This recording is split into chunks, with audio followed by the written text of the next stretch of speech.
What's up? What's up? What's up? What's up? What's up? What's up? What's up? Bonjour à tous, bienvenue dans ce nouvel épisode de What's Up, le podcast de la ville de Wattignies. Alors pour ce 15e épisode, nous allons parler d'un événement assez important qui arrivera à la fin du mois de juin à Wattignies, à savoir le 21 juin, qui est donc la fête de la musique, un événement évidemment national, mais chaque ville l'organise comme elle le souhaite. Et donc à Wattignies, c'est une programmation bien particulière que tout le monde vous a préparée. Alors pour discuter de ce dispositif, je suis entouré de 3 invités déjà, merci à vous d'être là, et je vais vous laisser vous présenter. Eh bien bonjour, je suis Florence Vaste, je suis adjointe au maire, déléguée à l'animation et à la participation citoyenne. Bonjour, Yann Denec, directeur artistique de la Compagnie du Tierlaine. Bonjour, Marie-Noëlle Daublard, chargée du développement culturel. Eh bien, merci tous les trois en tout cas d'être venus autour de ma table pour discuter de ce sujet. Je vous propose pour commencer, de vous donner peut-être la parole, Florence, pour parler un petit peu de l'organisation générale de cette fête de la musique, un petit peu comment elle est réfléchie à Wattignies en tout cas, et quels services ils travaillent là-dessus, et un petit peu voilà comment c'est conçu en fait une fête de la musique à Wattignies concrètement. Eh bien voilà, ça fait quelques années, en fait depuis 2023, que la fête de la musique est de retour à Wattignies. C'est une demande qui a été faite des habitants et des associations. Donc on a eu plaisir à recréer cet événement pour notre ville. Donc c'est vraiment un moment festif où l'ensemble des Wattignisiens ont le plaisir de se retrouver. Et donc cette année, c'est vraiment une 3e édition qui est tout à fait spéciale puisqu'elle sera aux couleurs de Fiesta dans le cadre de l'île 3000. Donc c'est vraiment une organisation qui regroupe, qui est très transversale en fait, et qui occupe le pôle animation, le pôle culturel, le pôle développement économique et bien sûr également le service communication. C'est ce qui est intéressant justement avec un événement comme ça, c'est que ça permet de croiser les compétences de plusieurs services. Oui, tout à fait. Voilà. Peut-être peut-on parler maintenant de la programmation, parce que du coup il y a un beau programme qui est prévu lors de cet événement. Peut-être Marie-Noëlle, toi comme tu es vraiment plein dans la culture, peut-être que tu peux nous parler un petit peu de ce que les Wattignisiens sont en droit d'attendre de cette fête de la musique. Alors, comme cette année, la fête de la musique est effectivement aux couleurs de Fiesta, on a mis dans le coup les associations de Wattignies. On leur a demandé qui veut participer. Donc on a eu l'Orchestre d'Harmonie Sainte-Cécile, la chorale Whatnot, la chorale Crescendo, qui se sont portés volontaires. Il y en a d'autres, mais qui se sont désistés malheureusement. Et du coup, ce sont ces associations qui vont venir chanter en première partie, avant le bal de la Compagnie du Tierlaine, dont on parlera tout à l'heure. Et puis, il y aura également un DJ, Matt Wallace, qui va faire le lien entre les deux parties. Ça marche. Et en termes d'horaire, du coup, à quoi on peut s'attendre à ce que tu as? Alors, justement, les associations vont ouvrir le bal, si je puis dire, à partir de 18h. Il y aura donc ces 3 prestations. Et puis ensuite, pendant une petite heure, le DJ qui va faire le lien. Et le bal, le Tierlaine va lui commencer son bal, le bal à tous à 20h30. Okay. Et il y en a jusqu'à 23h, minuit grand maximum. Ça va, c'est la fête. Voilà, c'est la fête. Oui, du coup, c'est toujours un peu une volonté chaque année de faire un petit peu des festivités, un petit peu en début de soirée, puis de terminer par un événement un peu plus... Alors cette année, c'est particulier. D'habitude, c'est le pôle animation qui organise la fête de la musique. Là, comme c'est Fiesta, l'île 3000, la culture est partenaire depuis des années avec l'île 3000, depuis les années 2004, il me semble. Donc là, on a voulu mettre le paquet et c'est pour ça qu'on a accueilli les Tierlaine et qu'on a collaboré avec le pôle animation pour l'organiser. D'accord. Et on parle là justement de l'île 3000. Peut-être qu'il y a des auditeurs qui ne savent pas vraiment ce que c'est. Est-ce que toi, tu saurais nous expliquer un petit peu ce que c'est l'île 3000 ? Alors, l'île 3000, c'est un événement métropolitain qui a lieu depuis, je crois, 2004, peut-être même avant. En tout cas, nous, on est partenaires depuis 2004.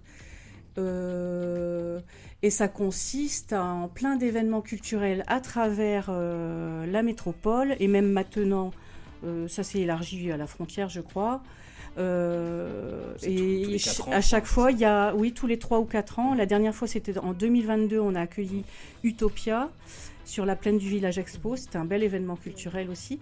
Et là, cette année, c'est Fiesta. Et donc, toutes les villes qui sont partenaires emmènent avec eux toutes les associations. Et je crois que le but du jeu, c'est vraiment de faire participer le maximum de personnes. D'accord. Bah, super. Et ça tombe bien justement qu'on parle un petit peu de l'île 3000 et de ce programme Fiesta, puisque du coup on a Yann avec nous, qui du coup, lui, en tout cas le directeur de la compagnie Vitirlen, du coup si j'ai bien compris. Et du coup c'est toi qui as un petit peu conçu le spectacle qui est prévu à la fin de la journée, donc le bal à tout. Complètement. Est-ce que peut-être tu peux nous en dire un petit peu plus, déjà sur la compagnie Vitirlen et puis sur le La spectacle. compagnie Vitirlen, je vais faire très vite parce qu'elle a 33 ans, donc il y a beaucoup de choses à dire. Mais en gros, ça s'est créé en 92. La base, ils étaient 3, à se dire tiens, comment on peut travailler honnêtement et pas au black dans un bistrot, mais simplement être déclaré, créer des statuts, une licence d'entrepreneur du spectacle, et puis comment on peut créer de la musique, et puis du théâtre, et puis de la danse, ils étaient 3, on est 70 aujourd'hui. Et voilà, avec plein d'artistes, plein de danseurs, plein de techniciens, des gens dans les bureaux, et on crée. Et notamment des balles. D'accord. Donc explique-nous un petit peu ce qu'est ce bal à tout, un petit peu. Le bal à tout, l'idée elle est née il y a 2 ans quand l'île 3000 nous a proposé, on était un petit peu à la table avec plein d'acteurs culturels de se dire voilà, la thématique ça va être Fiesta. Et donc nous on a tout de suite questionné le Fiesta. C'est quoi faire la fête? C'est quoi la terre du Nord? C'est quoi la terre de fête du Nord? Parce que c'est facile de résumer ça à de la bière et carnaval de Dunkerque, et c'est cool, mais il n'y a vraiment pas que ça. Et il y a un engagement très politique aussi derrière, à se dire, mais ok, on va travailler un peu sur nos migrations, sur nos immigrations, et savoir pourquoi on trouve que c'est une terre d'accueil, pourquoi les gens savent faire la fête ici, et c'est pas que un Dunkerque encore une fois. Comment on peut réfléchir là-dessus. Et donc du coup on a travaillé on a fait des conférences, on a travaillé avec des universitaires, avec des historiens, des sociologues, autour du droit à la fête. Et donc en mélangeant un peu notre propre histoire, et puis donc le bal à tous, c'est un bal vraiment très français du Nord-Pas-de-Calais, où on va forcément jouer de la musique du Maghreb, de l'Italie, du Portugal, de l'Espagne et de la Pologne bien sûr. Et voilà, on s'est amusé à prendre toutes nos immigrations, et moi je fais les arrangements derrière pour qu'il y ait un petit truc en plus, quoi, on va dire. Ok, ouais, donc l'objectif c'est pas seulement de faire une fête, c'est aussi de faire passer des messages, Bien sûr. De rassembler effectivement Bien sûr. Un petit peu tout. Bien sûr. Et puis le but c'est d'amener du bal. Mhm. Et on a toujours cette phrase dans notre thèse, c'est que le bal est populaire. Nous on le fait populaire mais pas populiste. C'est-à-dire que faire les tubes de l'été, c'est pas notre délire. Et on a des vrais artistes sur scène. C'est notre métier, on travaille nos instruments, on est exigeant, et sans se prendre trop au sérieux, parce qu'il ne faut pas me déconner, on est là pour faire danser les gens. Mais on peut faire danser les gens, on peut faire la fête tout en ayant des très jolies paroles. On peut avoir des très jolies musiques, et même si c'est très chaloupé, même si ça envoie du rythme et que ça fait danser le popotin. C'est en tout cas un beau programme qui s'annonce, une belle fête qui s'annonce. Moi je propose un petit peu pour conclure chaque fois les épisodes, c'est de donner un petit peu parole libre aux invités s'ils ont envie de rajouter quelque chose, de faire passer un petit message, ou de peut-être donner encore plus envie aux gens de venir faire la fête. En plus des animations culturelles, on a un marché des créateurs qui a lieu sur la place de la République un samedi sur 2, je crois. Bon, je me trompe peut-être, désolée pour... on fera corriger par Audrey, ma collègue chargée du développement économique. Mais en tout cas, là, ce sera l'occasion de faire un marché nocturne. Donc, de 18h à 23h, vous aurez aussi un tas d'exposants tout autour de la place. Et je crois qu'on a oublié de dire, dès le début, d'ailleurs, que c'était place de la République. C'est vrai, et qu'à c'est cette important de le occasion, préciser, la effectivement. circulation sera évidemment bloquée, mais on laisse l'accès au parking Saint-Lambert.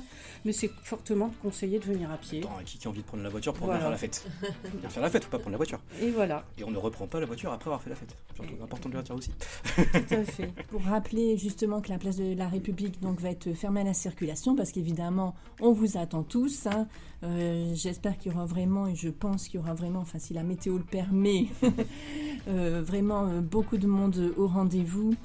Et aussi de vous signaler que les commerçants jouent le jeu, et que donc il y aura de la restauration, la pizzeria évidemment, le chiquito, mais aussi la poissonnerie qui va faire une paella géante pour l'occasion. C'est officiel, je serai donc là. Il y aura aussi un food truck, évidemment, pour ceux qui n'aiment pas, il n'y a pas eu là, on va dire. Hein.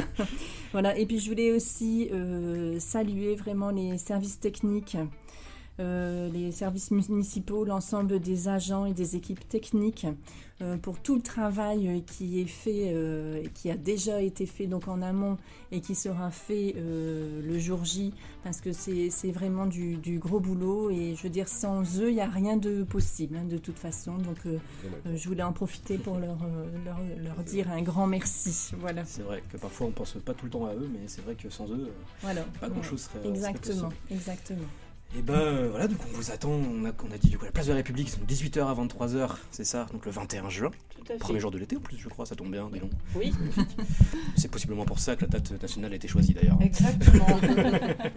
En tout cas, merci à vous trois d'être venus autour de cette table pour discuter de ce bel événement. Merci. Merci à toi. C'est un plaisir en tout cas de vous recevoir, et puis en espérant vous croiser le 21 juin, ça devrait aller, on va se croiser je pense.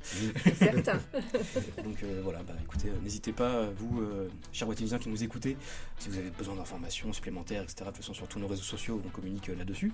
Vous pouvez poser directement les questions, même en commentaire de YouTube, sous la vidéo. Puis nous, on espère en tout cas vous voir le 21 juin. Venez nombreux, c'est important, c'est bien de faire la fête aussi, de célébrer un petit peu le début de l'été. Et puis merci à tous, et puis moi je vous dis à la prochaine pour le prochain épisode. Merci. What's up?